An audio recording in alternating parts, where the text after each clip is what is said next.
Akhirnya Yuzarsif diajak oleh Zulaikha untuk berkeliling kota Mesir dan menjelaskan tentang adat istiadat di sana kepadanya. Sebelum pergi, Yusuf sempat menolak untuk menaiki tandu seperti Zulaikha, karena menurutnya dia tidak suka berada di atas pundak orang lain. Tapi Gulliver mengatakan kepada Yuzarsif untuk mematuhi perintah Zulaikha kali ini.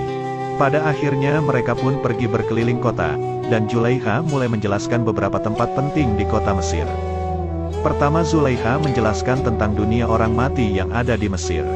Mereka menyertakan makanan, minuman, dan pakaian bersama jenazah, agar bisa hidup di kehidupan selanjutnya. Yuzarsif bertanya kepada Zulaikha, jika orang yang sudah mati dan membusuk, apakah masih bisa makan dan minum, bahkan berpakaian? Zulaikha pun mulai terpojok dengan pertanyaan itu, dan hanya mengatakan entahlah, mungkin saja bias.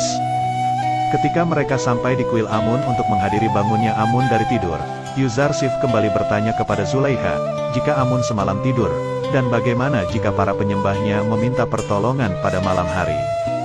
Zulaikha menjelaskan, bahwa para dewa juga membutuhkan tidur dan para hambanya harus berdoa saat siang hari ketika dewa Amun sudah bangun. Hal itu membuat Yuzarsif semakin terheran-heran, karena dewa ternyata hanya bisa melayani hambanya saat siang hari saja.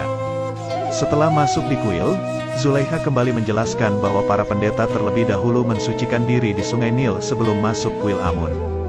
Selain mereka, tidak ada yang berhak untuk masuk ke dalamnya. Zulaikha juga menjelaskan bahwa para pendeta akan segera membangunkan Amun, memandikannya, serta memberi pakaian baru dan wewangian, agar dia siap menerima ibadah para hamba-hambanya. Yuzarsif kembali bertanya, apakah Amun tidak bisa disembah orang di tempat yang jauh atau dalam kesendirian? Karena menurut Yuzarsif, Tuhan itu ada di semua tempat.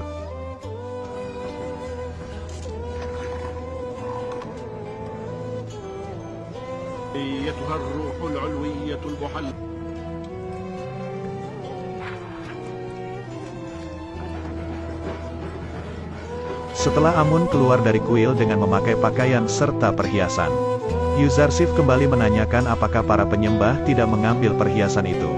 Zulaikha pun menjawab, tak akan ada yang berani, karena para pendeta selalu menjaganya. Setelah mendengar jawaban itu, Yuzarsif yang tadinya mengira Amun yang menjaga para hambanya, ternyata harus dijaga oleh para pendeta. Setelah itu Dewa Amun mulai menyambut hamba-hambanya dengan suara yang aneh.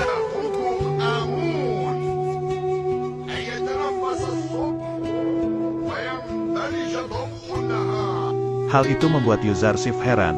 Apakah tadi yang berbicara itu adalah Amun? Karena menurutnya mana mungkin batu bisa berbicara. Zulaikha menjawab bahwa Amun bukanlah batu, melainkan roh yang menjelma dalam bentuk batu, dan dia adalah dewa maha kaya dan maha kuasa. Tapi menurut Yuzarsif, Amun memiliki banyak kebutuhan, mulai dari istirahat, pakaian, perhiasan, dan bahkan sampai harus dimandikan. Untuk bergerak saja dia membutuhkan para pendeta yang harus menyeret keretanya. Ia juga tidak bisa menjaga dirinya sendiri dari para pencuri. Hal itu tidak mencerminkan sifat Amun yang katanya maha kuasa. Zulaikha semakin terpojok dengan semua ucapan Yuzarsif itu, dan mulai berpikir. Dia juga mengatakan semuanya kepada Putifar, bahwa dia terlihat lemah di hadapan Yuzarsif, karena semua jawabannya tidak membuatnya merasa puas. Hal itu juga yang membuat Zulaikha mulai meragukan Amun. Setelah itu Putifar mengajak Yuzarsifi untuk bertemu dengan Amunhotep, penguasa tertinggi Mesir. Di perjalanan Putifar menjelaskan kejelekan-kejelekan para prajurit kuil Amun, yang dikenal arogan dan haus akan kekuasaan. Dia juga menunjukkan beberapa tempat yang dimiliki oleh Dewa Amun, seperti gudang gandum dan taman wanita yang ada di pinggir sungai. Semua itu adalah milik kuil Amun, yang sebenarnya ditujukan untuk para pendeta saja yang tidak pernah merasa puas. Putifar juga menunjukkan jika para pendeta memberikan makanan kepada warga, agar mereka semua tidak meninggalkan Amun untuk disembah. Setelah itu Yuzarsif mulai bertanya-tanya kepada Putifar, bukankah sebenarnya Putifar akan menjelaskan tentang kebesaran dan keyakinan Mesir kepadanya, tapi ternyata sebaliknya.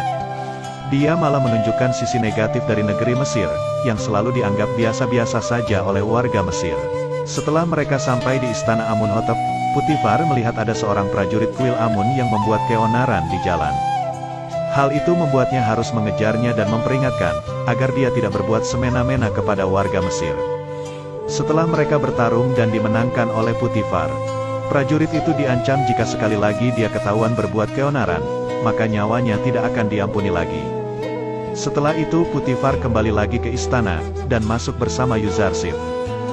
Di dalam, Yuzarsif kembali terpana melihat keindahan ruangan yang ada di dalam istana. Saat sudah bertemu Amunhotep, Potifar memperkenalkan Yuzarsif, bahwa dia adalah pengiring baru baginya. Namun Amunhotep pun menyindir Potifar, karena mengangkat seorang bocah sebagai pengiringan. Tapi Potifar menjelaskan bahwa Yuzarsif memang terlihat seperti bocah, tapi dia sudah dewasa, matang, dan berilmu. Ketika Permaisuri dan Amunhotep muda memasuki istana, Amunhotep muda terkejut melihat ketampanan Yuzarsif, dan sempat melihatnya untuk beberapa saat. Kemudian untuk membuktikan perkataan Potifar, Amunhotep pun menanyakan pendapat Yuzarsif tentang keagungan Mesir. Jawaban Yuzarsif yang amat cerdas, membuat Amunhotep mempercayai apa yang dikatakan oleh Potifar, bahwa dia bukan anak yang sembarangan. Lalu memberikan hadiah kepada Yuzarsif yang diserahkan melalui Amunhotep muda.